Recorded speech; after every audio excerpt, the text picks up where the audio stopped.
Perhaps the most eagerly awaited physical release in the whole world of miniature wargaming right now are the Trench Crusade physical miniatures, coveted worldwide by gamers of all ilks.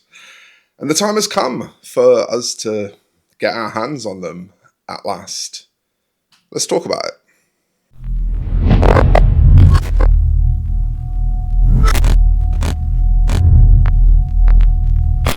So, Only Games are currently squirreling away, fulfilling all of the Kickstarter backer orders for physical miniatures for Trench Crusade.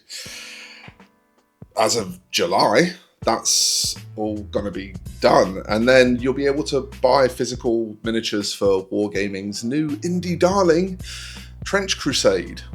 And I'll be honest, at £38 for a warband, the prices aren't terrible. And thanks to Only Games being wonderful sponsors of this channel, we're able to have a little dive into the meat of it, see what you actually get for your money, and ask ourselves the question, is buying Trench Crusade physical miniatures going to be all that it's been cracked up to be? Or is it a waste of your time?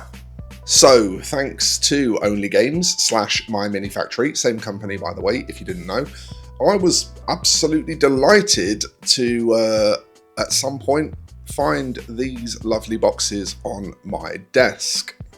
And I was even more delighted to see everything well protected, and indeed every single miniature survived the post with no breakages at all.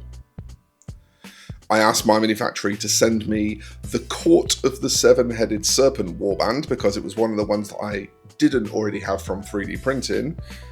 And I'll be honest, that decision was skewed kind of heavily by, this guy, the Sorcerer.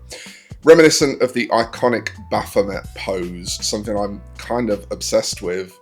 Editor Stu just interrupting here, but if you haven't seen it yet, we have our very own Baphomet-inspired t-shirt on our new merch store. There's a link down in the description below, and I don't want to bother you for too long, but check it out, it's really cool. Sorry, yes, the Sorcerer, reminiscent of the iconic Baphomet pose and just dripping with satanic nastiness.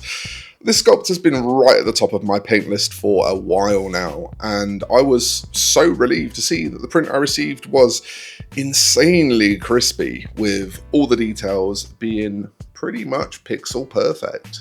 Now, Only Games have gone with a flexible resin for these miniatures, and likely that's probably what's going to help everything survive the postal service, especially here in the UK, where they like to play some sort of combination of football and MMA with your parcel.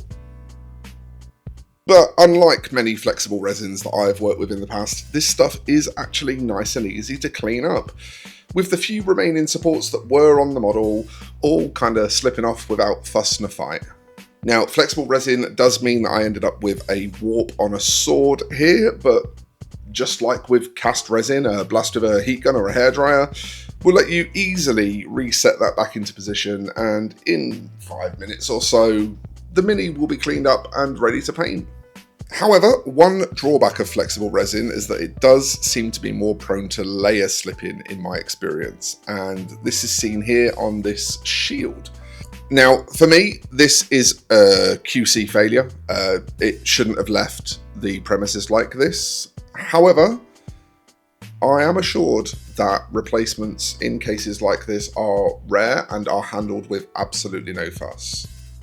Now, that's not a deal breaker. Mistakes happen everywhere, but you're going to want to be aware of it. You're going to want to make sure that you're hot and on it for getting your replacements on order if this happens to you, so I thought it was worth bringing up in the video. And in fact, a couple of days later, I was able to film this little bit of video of me opening the replacement model, which indeed Only Games did send with no quibble at all. But regardless of the models and the service, the real victory or defeat for me will lie in the painting experience of these models, because that's what I like to do. I like to paint tiny models. Because things like resin choice and how they've been set up, they're going to influence how paintable these miniatures are. If the surfaces aren't any good, they're going to be a nightmare. Now, previously, all the official Trench Crusade stuff I've painted were miniatures that I've printed myself at home, and of course they came out great. The prints made my life very easy, and there was very little cleanup, which meant that I could get straight to the fun, and that was, fortunately, the case here too. When working on this, I'm giving myself a fair push to paint somewhat well within the time limit that I have for models that I'm just painting for YouTube. Because, well, this is one of my favourite models in the line. I want to do something kind of nice with it. But also, pushing for a higher standard means that I actually need those details to be crisp and defined, or we're in real trouble here. So it feels like a fairer test of these physical prints too. Now, the good news is that as the miniature is coming together, it feels like it's all going to plan. Picking out tiny details like teeth or the highlights on the veiny bits, that's all relatively painless. I certainly don't feel comfortable saying these are better than the prints I did at home, but I have a very good printer. But that said, you might not have a very good printer or any printer at all, so these are definitely still going to be a very strong option for you. All in all, I'm very happy with the experience. Sub 40 quid for 7 or 8 really good quality miniatures that are a joy to paint. I think that's fine. I think comparably to the experience with plastics, that's fine. I'm happy.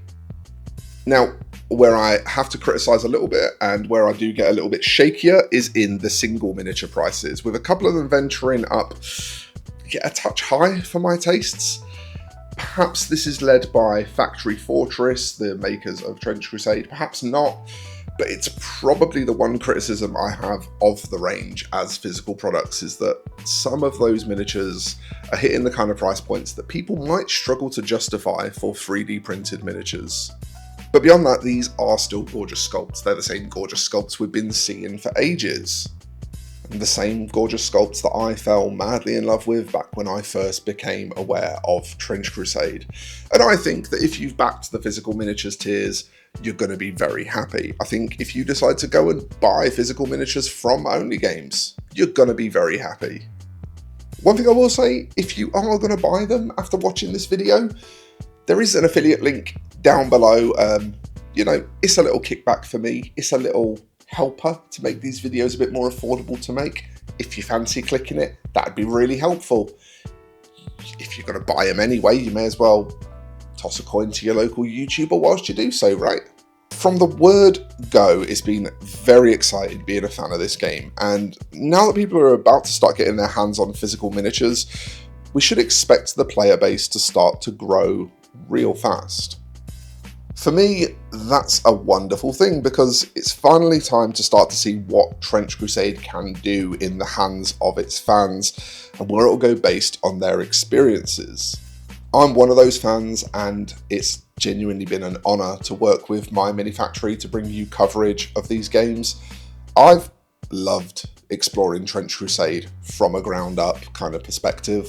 I want to do more of it on the channel. In fact, I've got a really cool Trench Crusade video planned, so if you want to see more, like the video, let me know, let YouTube know. The more people that see this video, the more people that react to this video, the more chance I'm going to be able to justify spending more time on Trench Crusade. But for now, we're done. So I hope you're all excited with your new miniatures. I hope you really, really enjoy them. I hope you have a great day. Thank you for taking time out of it to watch this video, and I'll see you in the next one. Bye for now, folks.